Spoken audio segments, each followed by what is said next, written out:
Okay sir. నమస్కారం, నా పేరు అన్వేష్. ఇక్కడ ఆర్ఎండ్బి డిపార్ట్మెంట్లో ఏఈగా పనిచేస్తున్నాను.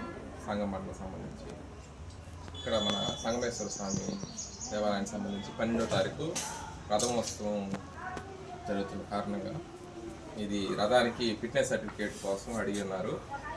దానికి వచ్చి రథాన్ని క్షుణ్ణంగా పరిశీలించి దాన్ని అంతా కూడా చక్కగా ఏర్పాట్లు చేస్తున్నారు.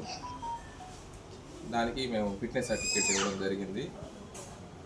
ఏమేమి సూచనలు చేశారు?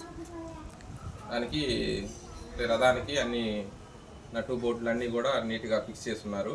అదే మేము లెటర్లో పొందుపరిచాము. ఇంకా రథం మీద కూడా 4 కంటే ఎక్కువ మందిని అలౌ చేయొద్దని చెప్పి రాసాము. ఆ రథం కూడా గంటకి 1/2 కిలోమీటర్ కంటే ఎక్కువ స్పీడ్తో కాకుండా నిదానంగా నడపాల్సిందిగా సూచనలు జారీ చేస్తున్నాము. దాని విధంగా పాటించి ఉత్సవాన్ని గ్రాండ్గా సక్సెస్ చేసుకోవాలని కోరుకుంటున్నాం.